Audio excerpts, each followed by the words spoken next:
encourage move in toward the middle together and be a little, we're not a huge group. If you're comfortable, if you're comfortable. So glad that you're here this morning. Um, we've had such a great weekend with our scholar in residence, who I'll introduce formally in just a moment. We've heard a couple of drashes, of sermons on the weekly Torah portion. We had a session on Israel, its importance, its significance, its meaning, its complications. Last night, we had a conversation about the future of Judaism, looking from a historical perspective, particularly on American Judaism, moving forward, and what are some of the tropes, the themes to expect, and what are the challenges that we may face in the future. And it's all been super stimulating, and I'm sort of sad that this is our last session together. But this morning, we're going to be talking about raising thriving humans, also in such a difficult time in the world. A subject couldn't be more important. And so I will, for some of you, this may be your first time meeting Rabbi Artson, so I will give his introduction and I'll leave it to him. Rabbi Dr. Bradley Shavit Artson holds the Abner and Rosalind Goldstein Dean's Chair of the Ziegler School of Rabbinic Studies and is Vice President of American Jewish University in Los Angeles. Rabbi Artson has long been a passionate advocate for social justice, human dignity, diversity, and inclusion. He wrote a book on Jewish teachings on war, peace, and nuclear annihilation in the late 80s, became a leading voice advocating for GLBT marriage and ordination in the 90s, and has published and spoken widely on environmental ethics, special needs inclusion, racial and economic justice, cultural and religious dialogue and cooperation, and working for a just and secure peace for Israel and the Middle East. A member of the philosophy department, he is particularly interested in theology, ethics, and the integration of science and religion. He is also the dean of the Abraham Joshua Heschel Seminary in Potsdam, Germany, ordaining conservative rabbis in Europe. A frequent contributor for the Times of Israel and a contributing writer for the Jewish Journal of Greater Los Angeles. He has a public figure Facebook page with over 90,000 likes. Rabbi Artson is the author of 12 books and over 250 articles, most recently Renewing the Process of Creation, a Jewish integration of science and spirit. And as many of you know, he is my teacher. He was the dean of my rabbinical school. He ordained me. And so it's my pleasure to introduce one last time, Rabbi Artson. Thank you.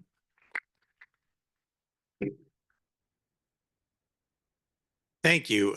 It is really a pleasure to be here and to be with this community. I will tell you what I told your rabbi earlier, which is I can tell after a weekend here, if I lived here, I'd be a member here. You guys are just wonderful, and it's a beautiful place. So there's a lot to think about, and I want to give this a context. When I was a younger man, and I would travel and I would give talks on parenting, I spoke as an expert who knew everything.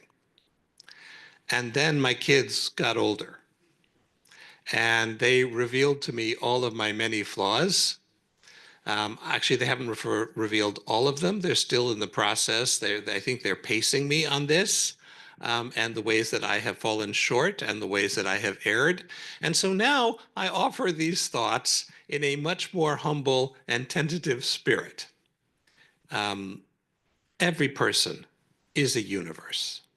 Every person is unique and idiosyncratic. That's true for us.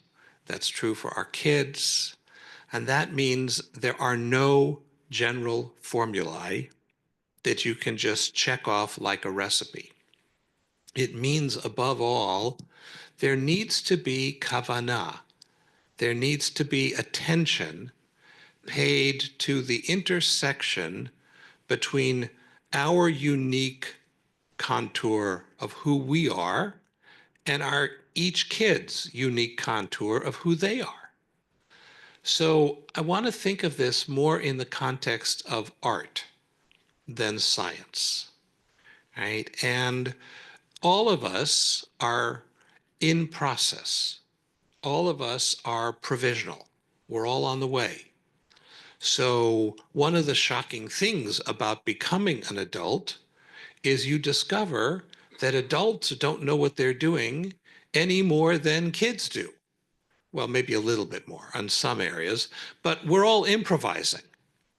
And that's a horrific discovery. And you discover that at about the point that some little person looks at you and thinks you know exactly what's going on.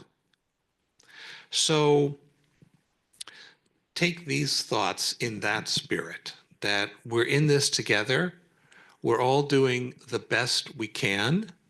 And remarkably enough, the kids are so resilient that the best we can, while not perfect, is good enough most of the time. The first thought I want to offer is that the raising of thriving people is at the very heart of the Jewish enterprise. And that's not something to take for granted. Many spiritual traditions are about the enlightenment of the solitary individual. Jesus doesn't have kids. Easy to be Mashiach if you don't have kids. Right? One of the more horrific stories in the Gospels, Jesus is preaching to a crowd, and his mother, Mary, shows up at the borders of the crowd, and she says, I can't get to him. Would you tell my son that I'm here? And the message gets to him, and he says to his followers out loud with his mom hearing, he says, I don't have a mother, and I don't have a brother. You are my mother and my brothers, he says to his disciples. A knife in a Jewish mother's heart, right? The Buddha, the Buddha is raised a prince in the palace, and his wife gives birth to his first child, and he sees somebody dying in poverty. And his encounter with suffering is so severe to him that he flees. But he's not just fleeing wealth and royal title, he's abandoning his newborn baby and the wife who just delivered that kid. That's a very different image of enlightenment than what the Torah offers. I'll share with you a little known obscure fact. I'm very good at obscure facts. One of the great rabbis of the Middle Ages, Yosef Karo, who wrote some of the most important books of Jewish law in the Middle Ages and some really important mystical works. He had visits from the Mishnah, which is an early rabbinic legal text, embodied as a woman in the middle of the night, and she gave him advice about all kinds of important things in life. But one of the things he put in his diary is that he wishes he were Christian or Muslim so that he could leave his family and become a hermit and devote himself exclusively to his connection to God. But, said the rabbi, what can I do? Jewish law impels me to have a family and have a community, which he resented. But it is true that Jewish religion turns our attention not away from the busyness of the world, but rather says it's in that busyness that holiness is to be found, right? Don't wait for tranquility in your home. Pray into the noise, right? And that's crucial for everything I'm about to say. And you can see it by the way the Bible even starts. The first book of the Bible, the book of Genesis, should be subtitled The Book of Disastrous Families, right? Every one of them goes off the rails in different ways. There was a cartoon in the New Yorker several years ago that showed two dogs talking to each other. And one says to the other, yes, of course I'm happy. I was separated from my family of birth when I was 6 weeks old. that's kind of the cartoon for the book of Genesis. Abraham, founder of monotheism, is a fine and fabulous person who offers up his wife to Pharaoh, and then he offers her up to a king in Israel, and he busy tries to sacrifice his favored son because he banished the unfavored son.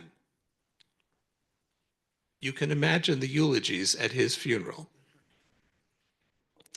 His son Isaac, I imagine, scarred by the experience of his father trying to slit his throat. According to the chronology of the Bible, he was 36 at the time, which, by the way, is probably the age you're actually thinking about that as a father. Um, he then favors his ruffian son over the wimpy stay-at-home son, right? Who outfoxes his dumb athletic brother for the birthright. The brother then wants to kill him, so his son, the not favored one who's going to get the covenant, has to flee, and he flees for 14 years, where he encounters a father-in-law just as devious as his dad. So the father-in-law pawns off on him the daughter he's not in love with, and then makes him work an additional 7 years for the daughter that he does love. We're talking about Jacob here, right? So that creates an interesting family dynamic, doesn't it? In which these two women keep trying to produce children, hoping that that will get him to love them. Right? And that produces a really great brotherly affection among the boys, each of whom are pawns in a war among their parents. And so they end up taking the favored kid and sticking him in a pit and then selling him to Midianites. And then when they are starving to death back in Canaan, they end up going down to Egypt, where it turns out that brother Joe has made it big time in the big city, and he tries to imprison them, almost killing his father in the process, and probably on purpose. That's what we come from. That's our origin story. And I love those stories. I love those stories because I can't relate to a book in which everyone is perfect. Because I don't know about you, but I'm not perfect. I'm trying to do better all the time, well, much of the time. And looking back, I see the train wreck of wrong choices that I made, or times that I was just too distraught to be my best self. And I see my wife and I struggling to stay connected and to be able to have a relationship that is meaningful during all the storms of raising children. And I see my kids being alternatively exasperated or remarkably patient with their imperfect parents. And when I read the book of Genesis, I think these people are us. That's like my family. We're not perfect, but we're beautiful.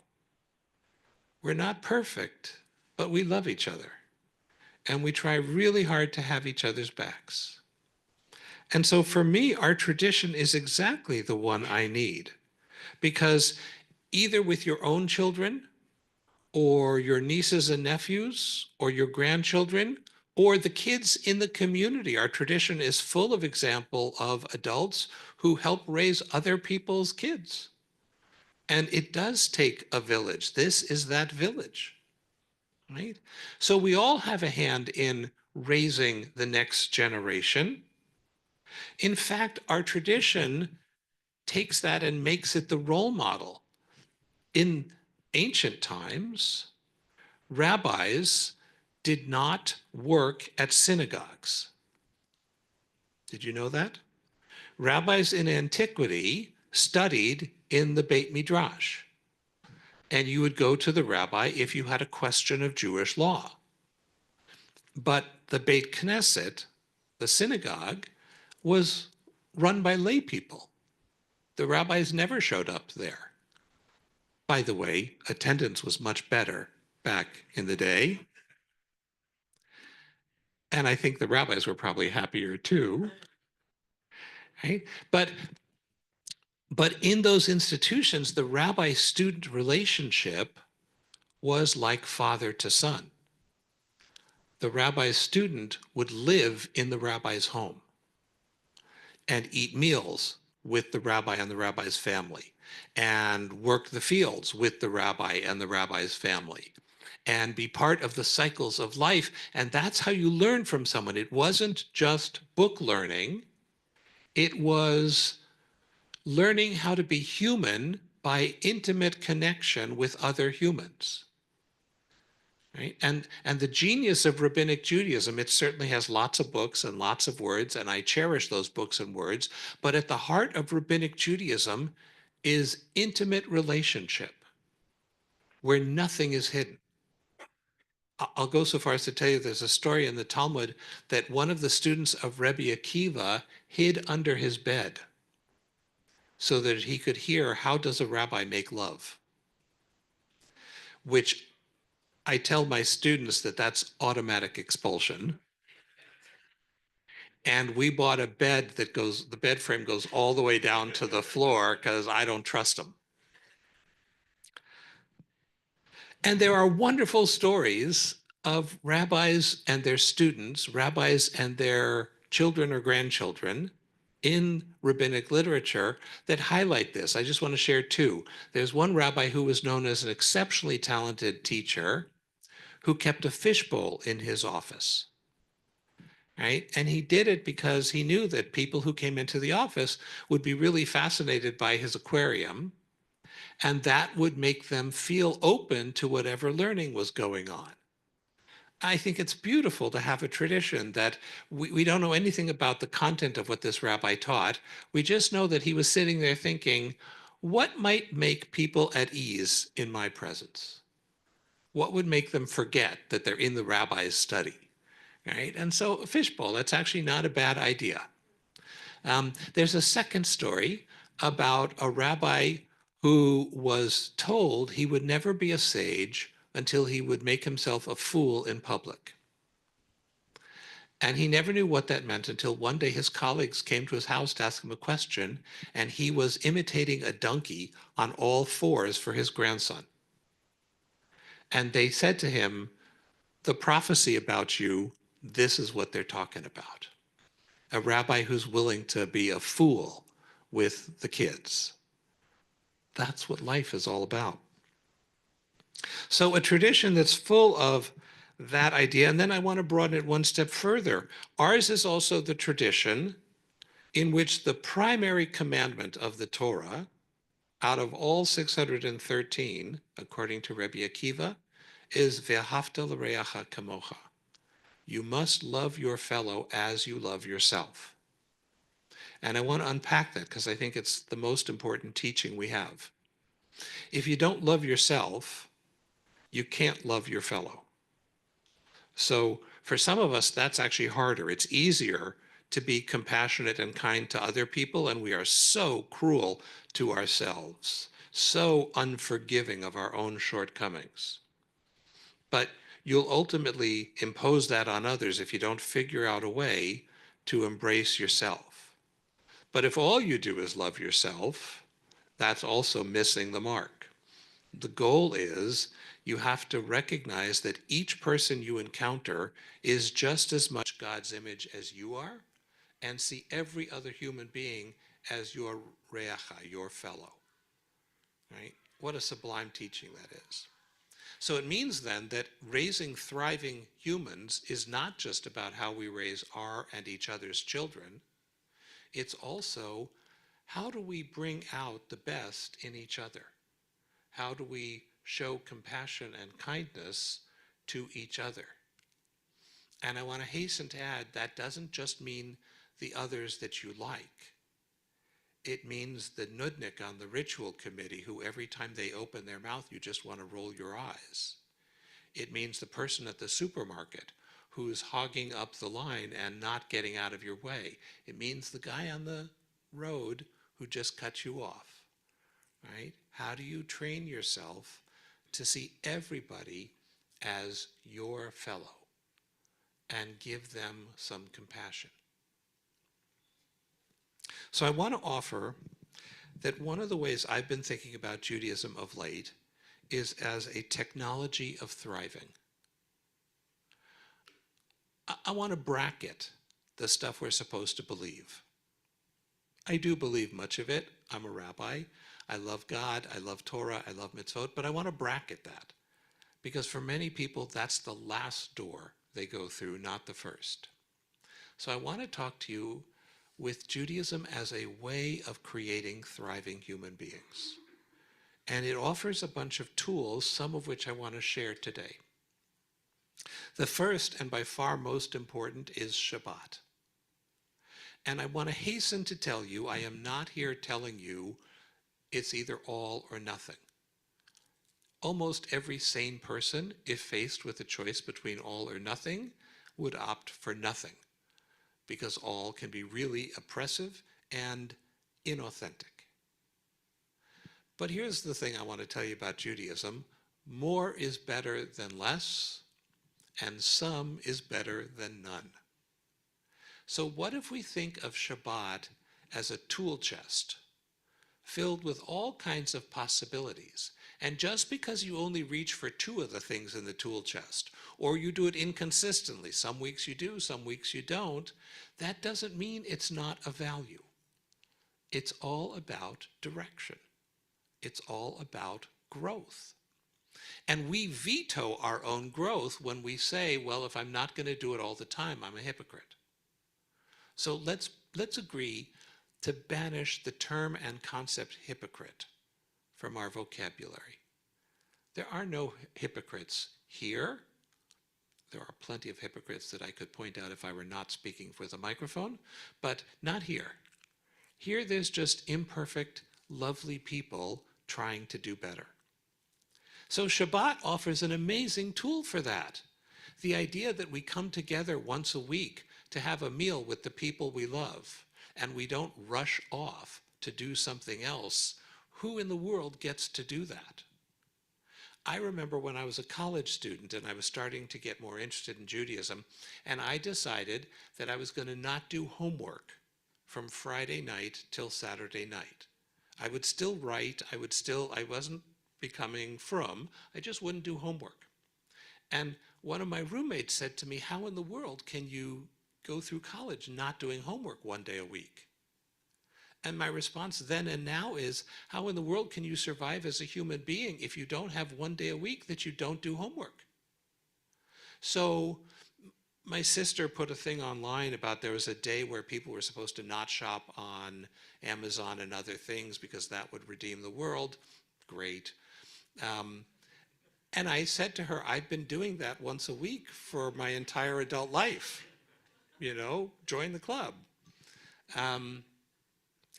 But the idea that we're not slaves to technology, I know that we are all addicted to these things, right? My daughter, by the way, it was news to her that you can use it to make a phone call.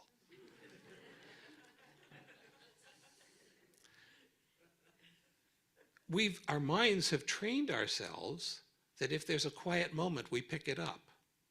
We pick it up hoping there's, redemption on the other end, but we pick it up as a nervous habit that's now become automatic. Once a week, you can't. For me, the day changes. I'm picking it up compulsively all week, and then the sun goes down Friday night, and suddenly I don't have the urge anymore.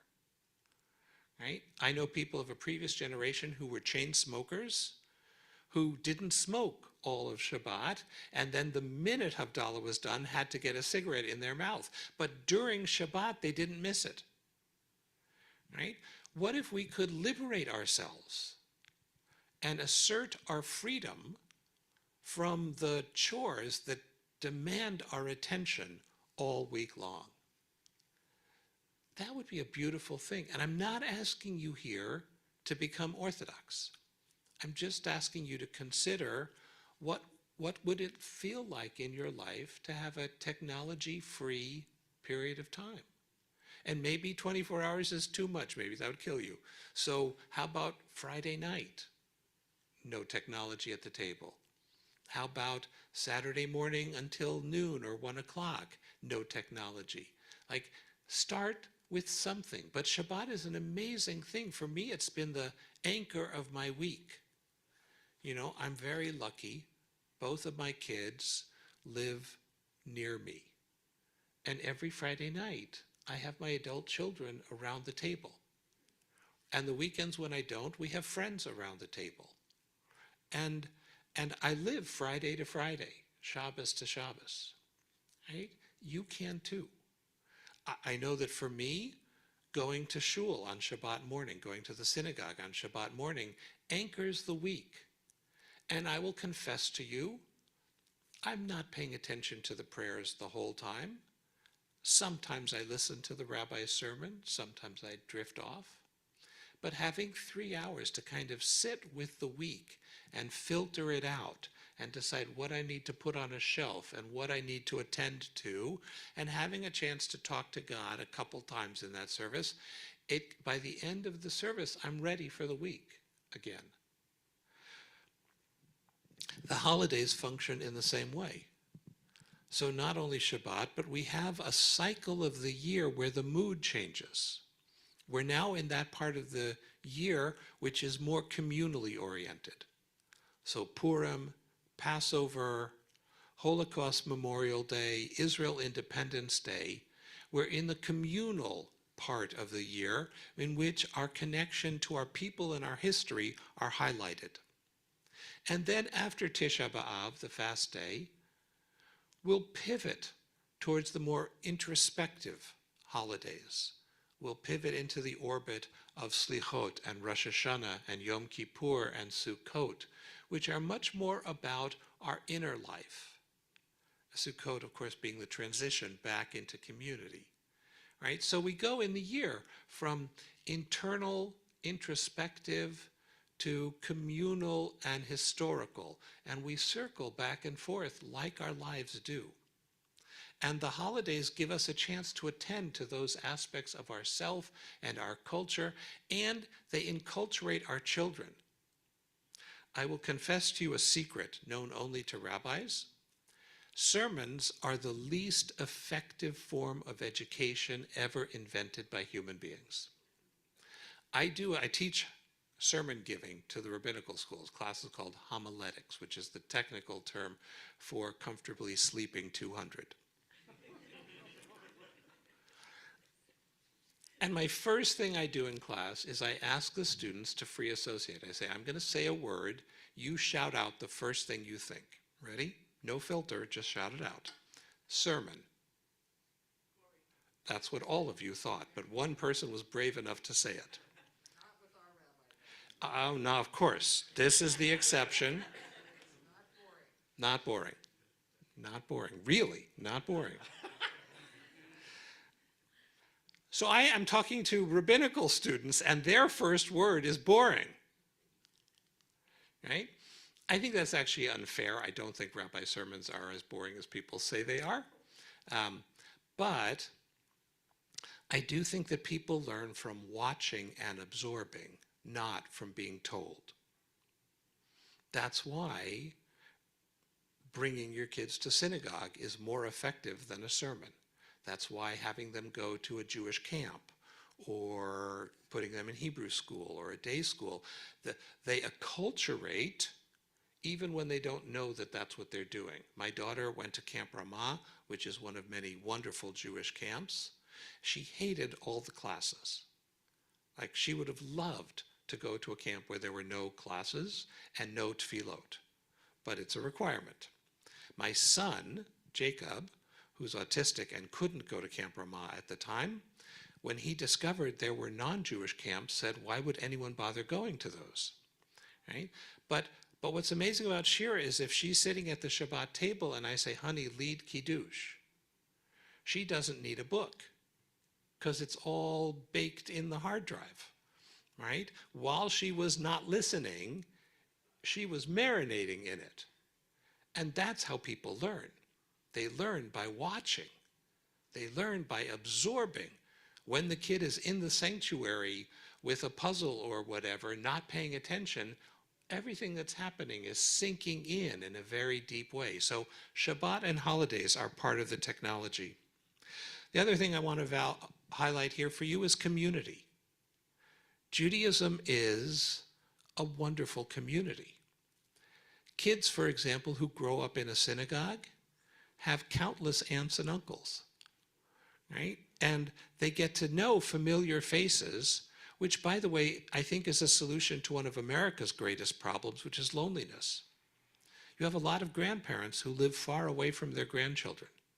You have a lot of grandchildren who live far away from their grandparents. I have a solution for that. On Saturday morning, this is a room full of would-be grandparents eagerly waiting to hang out with your kid, right? Take advantage of it, right? Because you'll be solving two families' problems, right? And Judaism models that kind of community both locally and internationally. The fact that we care so much about what happens in Jewish communities in Buenos Aires, in Paris, in Tel Aviv, is because we really are one large extended family, right? I took my daughter to Uganda, where the Abayudaya tribe practices Judaism as well.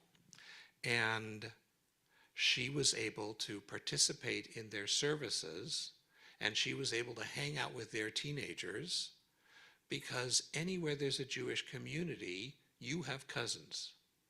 And the amazing thing about the Abayudaya, they don't look like us. They don't think gefilte fish is a food, right? They don't know any Yiddish, right? And yet my daughter could make immediate bonds because of Torah and mitzvot and history, right? That's something precious that Judaism offers for thriving. I have two more things I want to highlight. The fourth is the values and the ethics of Judaism. We put people first, and we're one of the rare traditions in the world that does that, right? When my daughter was 15, I said to her, I want you to know that nothing will ever sever my connection to you. I may not like your life choices. I will always put you first. There is no idea that will get in the way of you and me, ever. I think that's a very Jewish thing to say. And if you haven't yet said it to your kids, you should put it on the docket to tell them, right? And then you have to live it, which is not always so easy, right? But being able to prioritize people, to make people come first, we get that from the big one. Remember when Moses asked God, what's your name? And what God says, I am what I am, I will be what I will be, right? God is saying there's no definition of me possible. And it turns out there's no definition of you either, right? I can define what a mother or a wife is, but my mother and my wife disappear in that definition because it's too abstract, and people are not abstract. People first. That's how you thrive. That's what our tradition offers. And then the last thing I want to say is, as a technology of thriving, Judaism is based on forgiveness.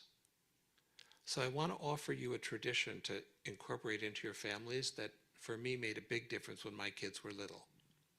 Every night I would sit on their bed with them when they went to bed, and the last thing we would do is the Shema. But if you look in a traditional prayer book, part of the evening Shema is, who do you want to forgive tonight? Who did you wrong? And who do you want to say, I'm okay with them, I forgive them? The traditional Jew every night thinks about who wronged them and forgives them before going to bed. And because the prayer book doesn't trust us, the prayer book says, I forgive so-and-so, God, please forgive me, right? We're not better than the others. What if we teach our kids every night to enter sleep with a sense of forgiveness? The other thing that the evening Shema is very effective about is, you know that many kids have ghoulies and goblins hanging out under their beds or in the closet. And it turns out that the medieval rabbis started the practice of Shema on the bed as a way of fighting demons. It's very effective. I can tell you from personal experience, my bedroom has been demon-free since I started saying the Shema at night. Yours can be too. So if you have kids who have a little anxiety at night, the evening Shema is a chance to let the anxiety go. God is watching. You're safe. Go to sleep. Right? And it's a beautiful bonding parent to child. In my case, my grandmother used to say the Shema every night before going to bed. So I would sit on my children's bed thinking that she was hovering with us. Right? The generations come together every night before you go to sleep. There's no beautiful way to go to bed better than that. So if you haven't been doing it with your kid, start Kriyat Shema. And if your kid's not living at home, do it yourself. But right before you start saying Kriyat Shema, think of the loved ones who you want to invite into the room. Your grandparents, your parents, a sibling, someone who's not there physically, who you want to take with you into your Shema. And then imagine saying it with them. There's so much that our tradition offers for authentic humanity. In a world that is so distracted by glitter, by wealth, by prominence, by argumentation, our tradition centers human relationship and human thriving. It's about love and solidarity and respect. It's a conviction that we are not trapped by our past. Our past empowers us to create a better future. It's an obligation for compassion for ourselves and for each other. It's the recognition that the people who came before us have built a tradition in which our people thrived in the most difficult of circumstances. The resilience of the Jewish people is not because we are biologically superior. I mean, look at us and look at Scandinavians. It's clear that we're not biologically superior.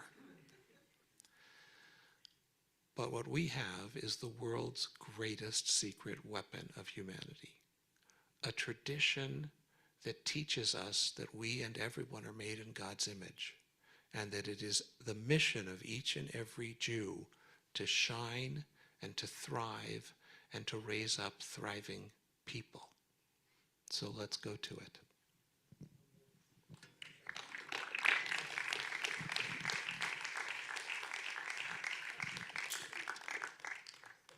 Thank you, Rabbi. Thank you. Very stimulating and inspiring talk as always. And I wanted to open it up to questions for anybody to ask. Where were you 25 years ago? I was learning all of this. No, so yes, I love what you've been saying. For me, those of you who've been around here long enough know that my kids were running around here when they were little and reading their books and having lots of aunties and uncles and grandparents that they didn't have here. And they still remember running around the circle. But it gets harder when they get into their 20s. And some of the things that you've said, I certainly have not done. And it's also the time when I think a lot of us separate from community and religion. Mm-hmm. And so I want to get your thoughts on that phase of childhood and the transition into adulthood. So my kids are 32. I have twins. One of my great disappointments when my daughter celebrated her first anniversary, we took them out to celebrate, and I said to her, Shira, you've done really amazing, and you've proven that you can be married, so now you can come home again. And my son-in-law cracked up, and she turned to him and said, you know my dad's not joking. They grow up. They grow up. We're even supposed to want them to grow up, although let's be honest. And that's a challenge. And I want to highlight two aspects of the challenge. About a fifth of adults in America are estranged from their parents. Astronomical numbers. And I think the only reasonable thing to say about that is it's not always the parents' fault. There's no greater shame when your kid won't talk to you, won't let you into their life, sometimes does tell you why, sometimes just cuts you out. No greater shame. Because our popular image of family is everyone around the table, everyone harmonious, nobody disagreeing. And for a large number of people, that is not true. And for a large number of people, they have no clue what happened. Just gets presented to them. Or they do know what's happened, they are apologizing for it and not being forgiven. So I want us to show compassion to those people.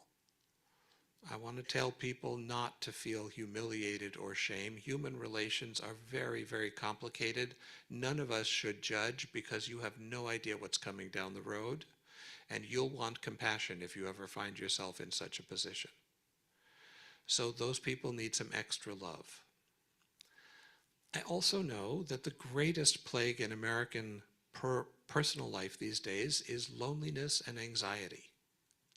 And I don't think it's a coincidence that that goes along with lower affiliation rates than at any point in the country's past. So it's very frustrating to have the solution and not have people willing to entertain it, right? You're lonely because you spend your whole life trying to build a life around what costs money.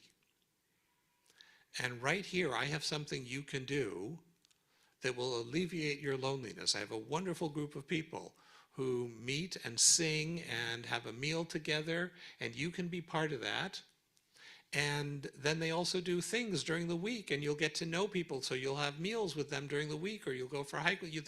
There is a solution at hand, and I keep wanting to say to America, you don't have to keep suffering alone. Okay, but the adult kids, there is a pivot that happens. At some point, they determine their own lives. And I think the challenge there for us is, can we truly give them permission to do that? Can they make decisions different than the choices we would make and still be great? So I joked about this yesterday. My daughter Shira, who is pure sweetness, if you want her to run out of a room, if you need to have a conversation in private, what you need to do is open up a chumash or a siddur, and she's gone. And she's very Jewy. She just not shul Jewy. You notice I'm a rabbi. Like, is that okay? And the answer is, it has to be. Has to be. If I want a relationship with her, then I can't be harboring the hope that she becomes like me at some point. I have to actually love her. So you have to be able to admit that there are a million ways to be a good human being, and just because someone grows up with you doesn't mean they're obligated to pick your way. And that can be really, really hard, because you're used to telling them how to do things. I stayed with my mother 2 days before I was here, and she kept resetting the table when I would set the table. Like, I'm 65.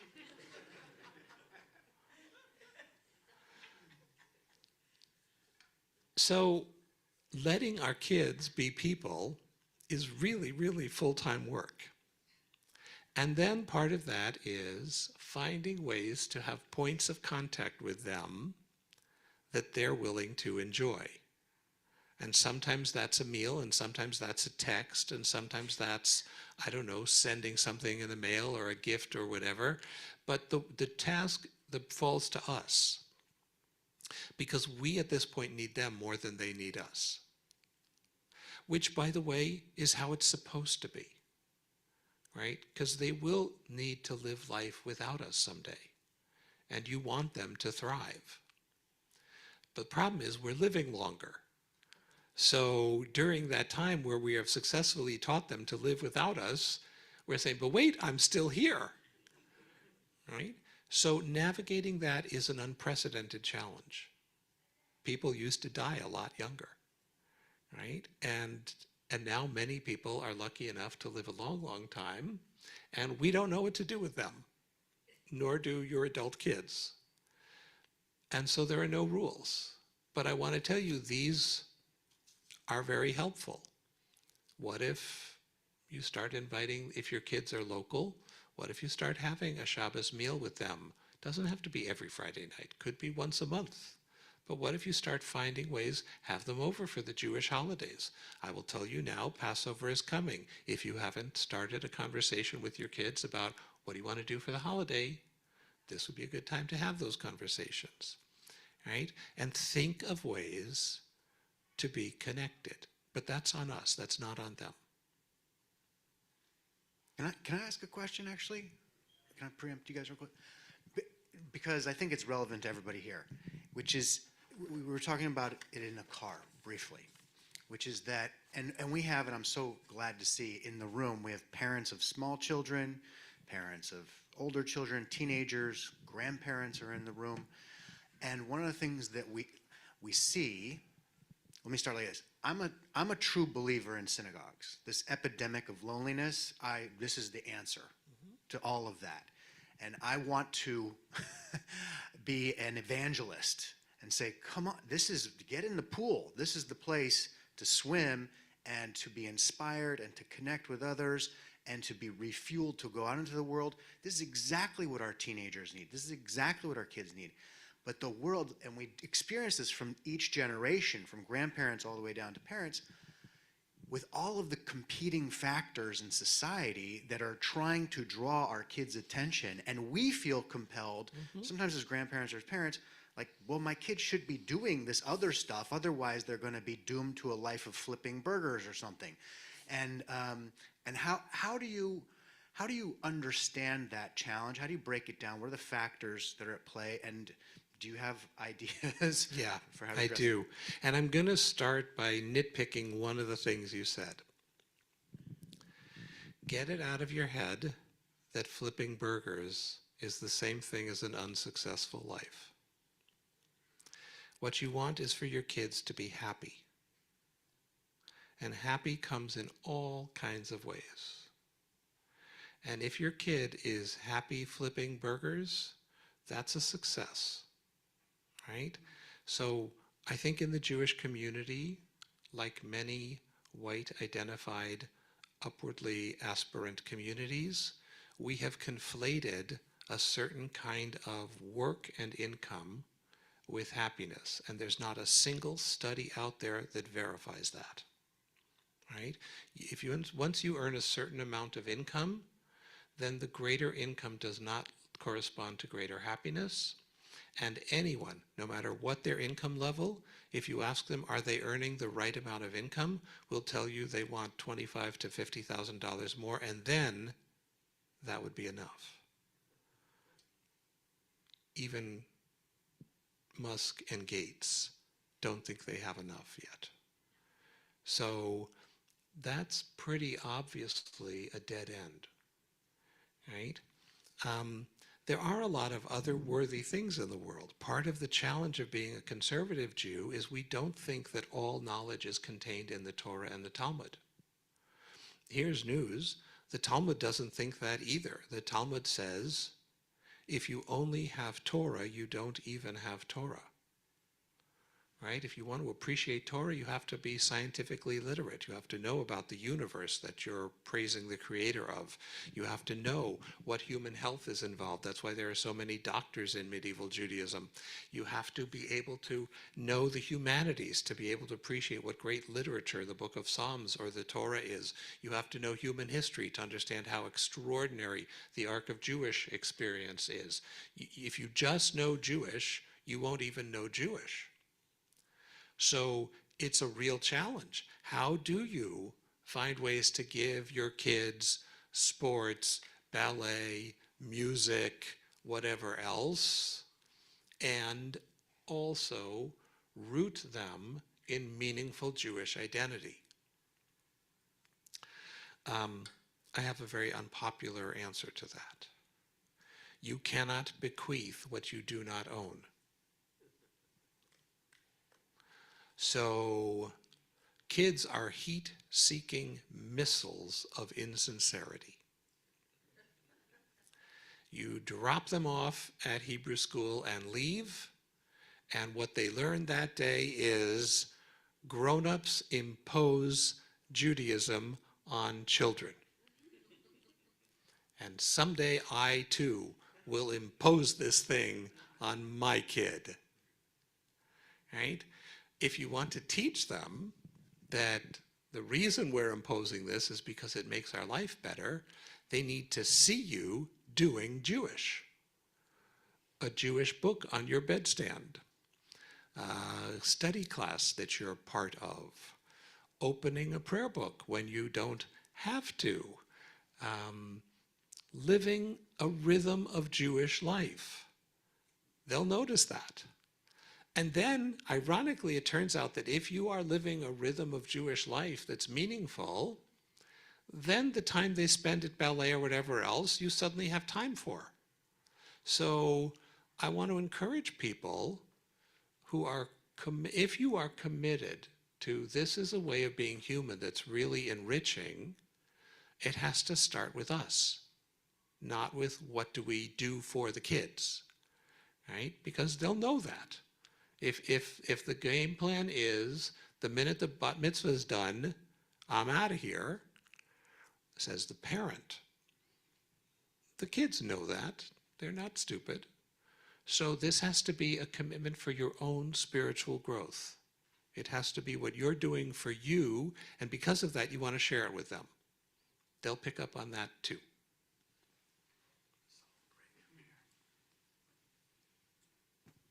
Thanks. I wanted to pick up on the Rabbi Akiva quote that you mentioned about loving your fellow as yourself, and you sort of extended that to the people you meet in the grocery line. And I think if I wanted my son to imbibe a Jewish sense of universalism and sort of tikkun olam at the heart of Judaism, I'd be down the road at Road of Shalom, which is the thriving Reform shul. I am here at a conservative shul for my son. I'm a board member of a conservative shul because I believe in a particular Jewish brand, a brand of Jewish particularity, and teaching a sense of duty and loyalty and tribal affinity to our kids. So how do you balance that as a conservative rabbi? How do we teach that sense of particularity and fierce loyalty against the backdrop of obviously wanting them to be ethical human beings and care for a broader circle, but recognizing that we live in a dangerous moment for the Jewish people and we want them to be fierce to that? Great. So here's the nag in me. I just want to tweak one thing you said. My embrace of Jewish tribalism has nothing to do with other people hating us. Imagine a world in which there's no anti-Semitism. Everybody acknowledges that Israel has the right to be a Jewish nation. I'm still a tribalist. Okay, so don't peg it to anti-Semitism. Okay, so here's what I want to point out to you. There is nothing so tribal, so particularistic as universalism. Because the invisible barb under the surface of universalism means be just like me. When the Bolsheviks invited people to be universal Marxists, they meant like them. When the French Revolution wanted everyone to be part of humanité, they meant like them. No universalist notices that what they're doing is imposing their tribe on everybody and posing that as the ideal. Universalism is the most brutal form of particularism. And particularism, if understood correctly, is the only path to universalism, which is, I'm going to celebrate my Jewish identity as part of the family of humanity, and you should celebrate your tribe as part of the family of humanity, and we should not put up walls between us. We should learn from each other and celebrate each other. I want you to be part of your tribe, and then I want you to share the harvest of your tribe with me. My life is better because I have neighbors who are different than me too, not if they become bland universalists. Then they got nothing for me, right? It's meaningful when we each bring something to the conversation. And I think that means for Jews, dig deep into your Jewishness, right? Because otherwise, who needs what you have to bring? So it's the wrong kind of universalism, right? And note, in Jewish terms, there is no Hebrew way to say either universal or particular. They are both not Jewish concepts, right? So I agree with you, and I also think the way of framing it is toxic. Because what you pose then, once you see the world as either universalistic or particularistic, you have to pick one or the other. But as I've indicated, particularism is the only way to be truly universal. And that's the goal. Judaism doesn't say, just care for your fellow Jews. We have responsibilities to humanity, right? But those responsibilities are precisely because we are commanded at Sinai. If you don't accept the commands at Sinai, then you can go off and pursue your own hedonistic benefit without care. That's profoundly un-Jewish. We are commanded to both ethical monotheism and ethical nationhood. And those are heavy burdens, but they come precisely out of our particularity. So I want to agree with you by reframing it, right? It's only when we are true to our Jewish core that we become productive citizens. And that idea in modern times was most associated with Justice Louis Brandeis, right? Who made the powerful argument that it is only Jews who are loyal to their Jewish heritage who can be good citizens of a democracy. Because if they're willing to jettison one tradition, they'll be willing to jettison another. But the orientation of honoring tradition, honoring history, honoring identity, that transfers, right? And that's absolutely true. So I salute other movements' universalism. I think it's a beautiful thing, but I think they are slaves to a misguided definition of it that undermines their own mission. Because if all Judaism is about being a good person, you can do that without knowing Hebrew and save a lot of time for the Little League and the ballet class, right? But it turns out there is no such thing as a neutral good person. Everybody has a particular idea of what goodness looks like, and our tradition's contribution to world wisdom is among the best. And we owe it to the world to share that. Yeah. Yeah, I mean, thank you. I wanted to, when you talked about forgiveness and knowing like the context we are in, I used to feel this way. I used to raise my kids this way. And I feel like I have a different approach now with raising the kids, with actually bringing more awareness of the dangerosity of being Jewish, Yes. which is a very different approach. How do you reconcile forgiveness and this? Great. So here's one of the many things I love about Jewish tradition. You are obligated to forgive once the other person has sincerely apologized and made it right, but not before. So if someone has their hand on your throat, you don't owe them forgiveness. You owe yourself to protect yourself. You can worry about forgiveness when they say, I don't know what overcame me, I'm so sorry, let me compensate, and I'm going to go to jail, and that will serve as an atonement. Then if you want to forgive them, our tradition has some things to say about that. But the Christian notion of forgiveness, which I think is dead wrong, is that you're supposed to spontaneously and without any good reason overlook every assault. Jesus famously said, if someone slaps you, turn the other cheek. You know what happens when you turn the other cheek to someone who's slapping you once? They slap you twice. Shame on you, right? If someone slaps you, well, my grandfather's way of saying it was, if someone calls you a Jew, hit them and then ask them what they mean by that.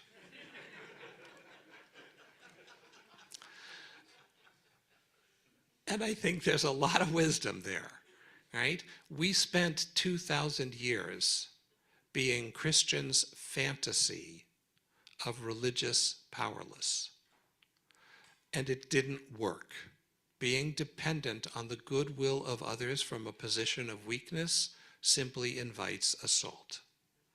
So the great revolution of Zionism was to say, we're going to try the other end of the gun for a change. Let's see how that works.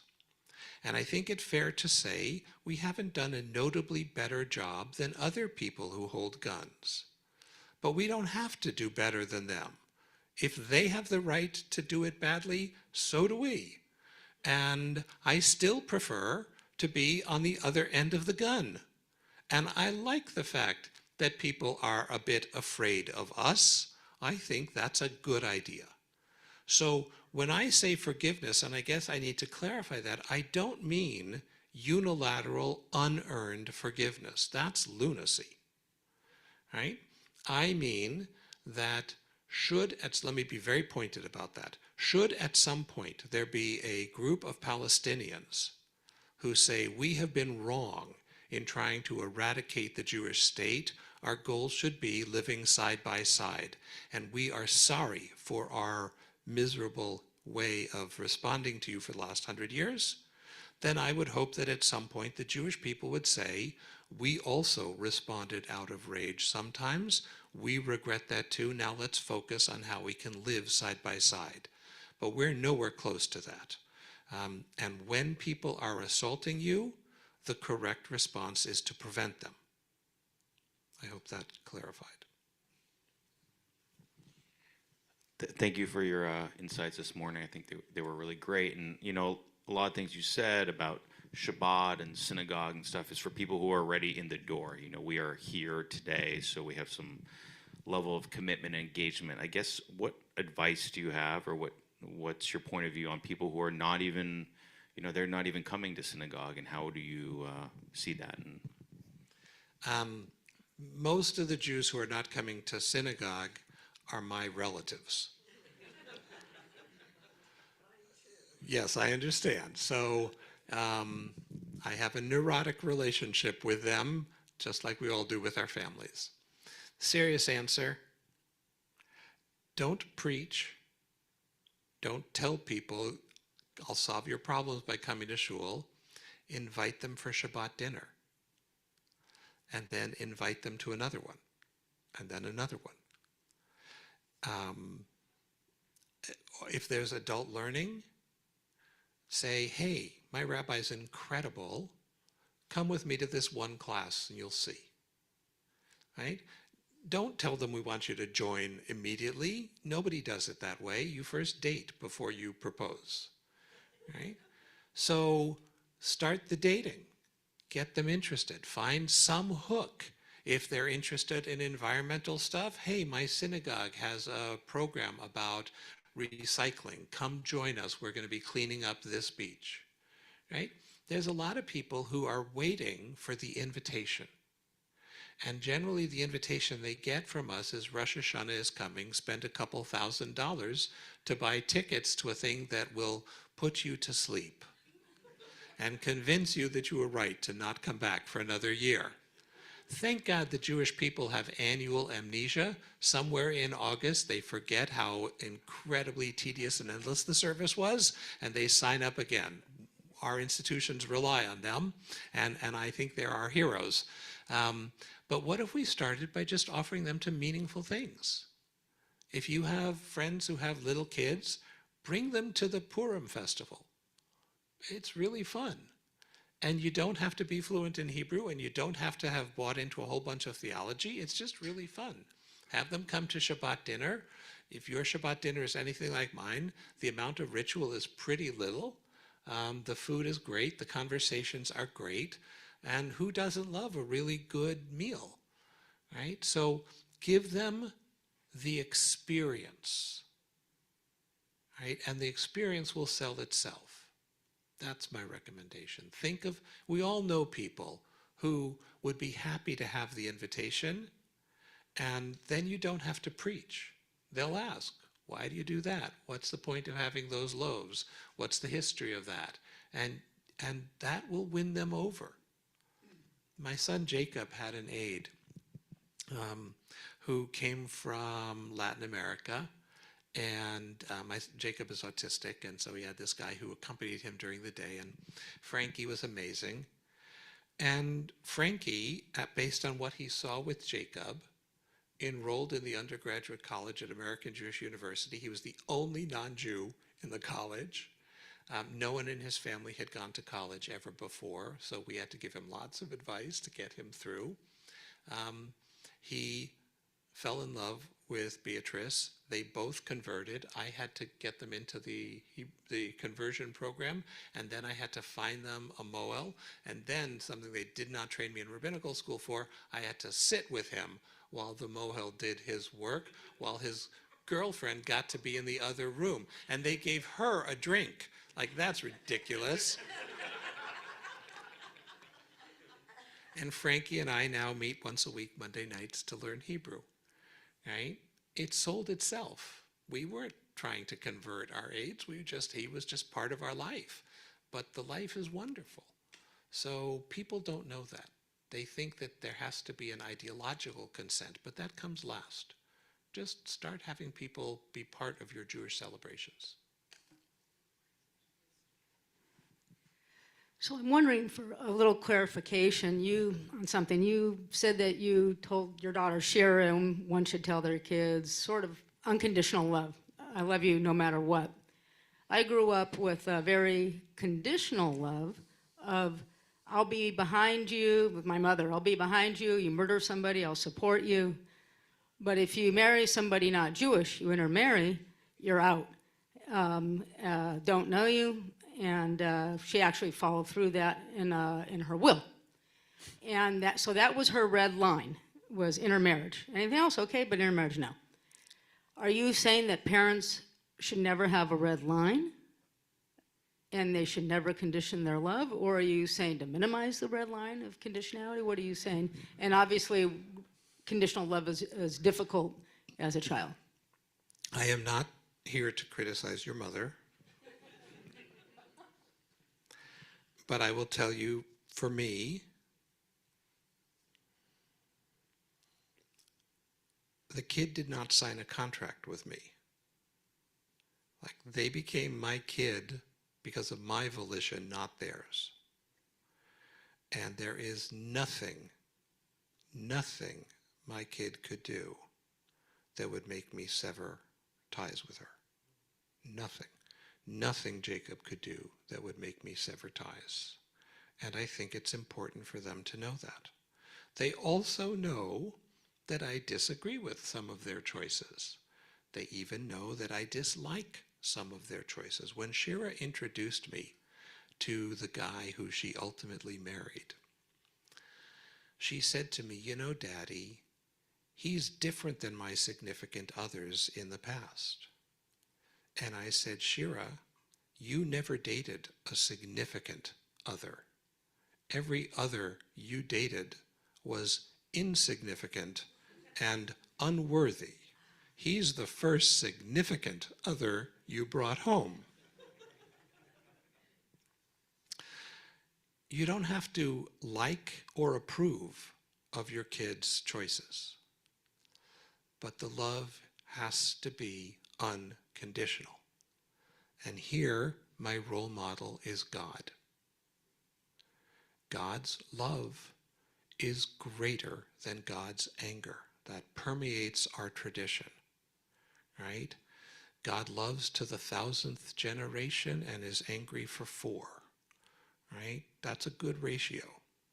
So I am not saying you have to approve of everything your kids do, but ironically, what gives you the ability to say, I really don't like that choice, is it has nothing to do with whether I love you. Unconditional.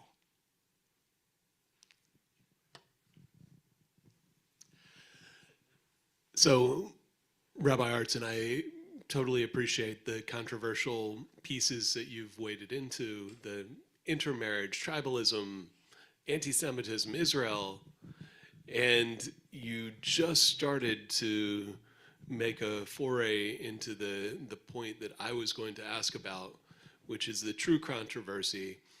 There was a study that came out this week that cited the Jewish community as the least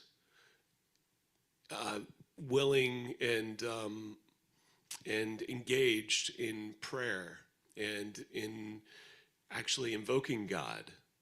And I'm going to ask about the controversial topic about our complete avoidance of talking about God to our kids. And what does that mean for us as Jews, as Jewish parents, as Jewish leaders, if we are taking God out of the equation? And what is our responsibility? When I grew up, I was an atheist. I knew there was no God. I knew there was no purpose. I will tell you that growing up in the Bay Area as an atheist was really cool. There's a lot of great things to do in the Bay Area if you're an atheist. This is an excellent place to be an atheist. And in college, I mean, the problem for me was always my mother, the atheist, is very, very moral. She's one of the most moral and ethical people I know, and she doesn't have a theoretical grounding for it. Because for her, there's no larger purpose, no higher meaning. And so I would say, well, when you say something's wrong, what you mean is you really don't like it. And she knows that that's not the case, but she has no way to defend that.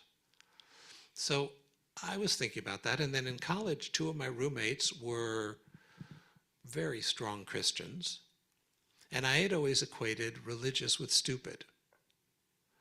And there's a great deal of evidence to support that, by the way. And yet these 2 roommates were brilliant and kind and thoughtful and deeply religious. And I knew I couldn't believe their story. So I went to talk to the Hillel rabbi, and he said, there's no neutral place to think about God from. You have to just try being a believer and see if it works for you. So he gave me a 2-month assignment. I had to go to synagogue services every Saturday for 2 months. He said, less than that, you're going to worry about, do you stand up? Do you shuffle backwards and forwards? Do you bend? Like you need to go enough so that you know all that stuff. And then he also gave me a book to read by Franz Rosenzweig, who is a German Jewish existentialist thinker. And I fell in love. I fell in love first with God. And admittedly, this could have been hormonal. This was the same semester that I met Ilana, who has been now my wife for 40 some odd years. And I am nothing if not loyal. Same woman, same God, all these years later. But I fell in love with God. And I have a very personal relationship with God.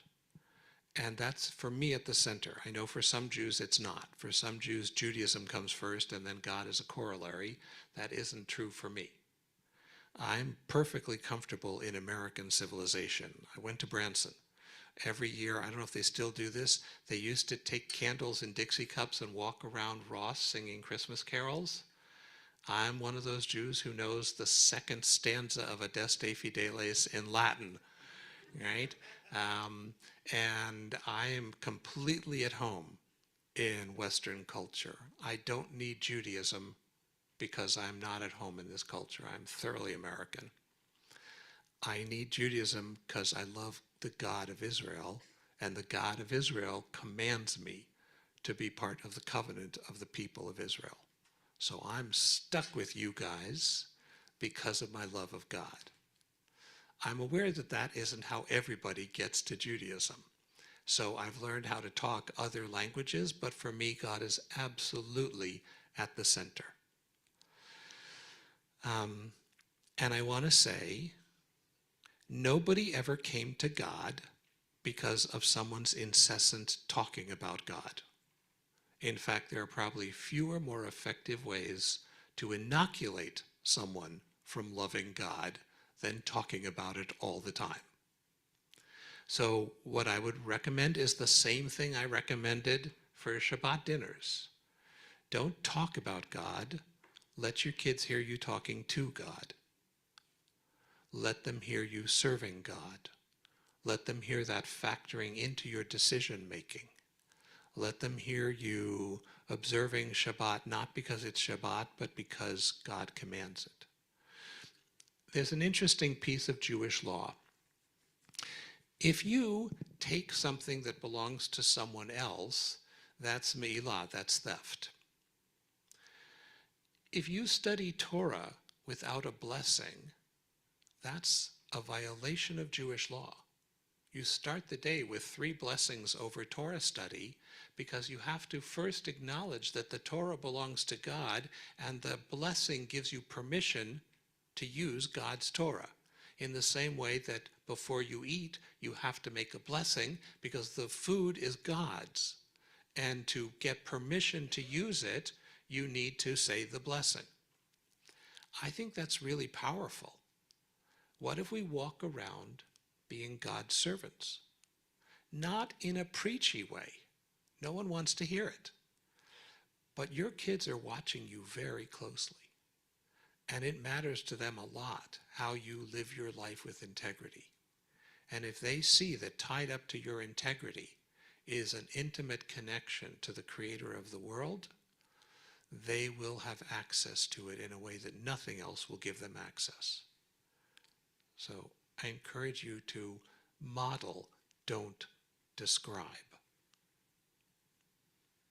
Maybe just one more question, as I know we have to make some transition time because the kids are coming back in here. All right. I'd be interested in your view as from the leader of a school, and especially from a higher education standpoint. And I understand rabbinic school may be a little different, but what changes have you noticed in terms of the cohorts of students coming through and sort of the morals or how values about that we're teaching our children either in public education or private education just culturally, and how that would relate to parenting? Great. So what I will tell you before I answer that question in depth is that, of course, my favorite student ever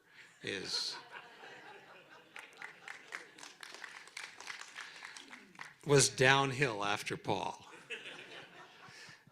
The biggest change, I've been a dean for 25 years. And I've always loved my students. I still do. There are no more cookie cutter rabbinical students. When I started, we had rabbinical students who went to the synagogue preschool, then they went to a Solomon Schechter school, they started going to Camp Ramah, they went to USY, then they did year course on Nativ, then they did the joint program at JTS in Columbia, and then they came to rabbinical school. Those guys are gone. They're gone. I get people who were at an ashram in India, and they came home for the high holidays to their suburban synagogue expecting to be bored out of their mind, and there was nothing else to do but read the Machzor, and they discovered that all kinds of spirituality had been smuggled into the Machzor while they were in India, right? I have someone who is a teacher of fine arts at a university, and he got interested in Jewish art, and he came to rabbinical school. We have about a fifth of our school are Jews of color, We have several rabbinical students who are they, them identity. My students are some of the finest people I know. Their commitments to Jewish values, their love of Israel, their commitment to the Jewish people and to Tikkun Olam are excellent. We are in good hands. I have the most optimistic job in the Jewish world because I get calls from people who say, I want to give my life to the Jewish people, and they are extraordinary people. So the Ziegler School is blessed by its students, and I'm happy to rely on them for the future. Thank you. Thank you. It's such an honor, pleasure to have you all weekend long, and some of you have come to all of the offerings, and I know you've gained a lot from that, and our community is blessed to have you, and I'm always blessed to have you as my teacher, my friend. And thank you for all being here and taking advantage. This session, by the way, was recorded, so there will be an opportunity to share it out into the world when we get all that done. The session from last night also was recorded. I wish you all a wonderful day. Thank you all for being here, and see you soon.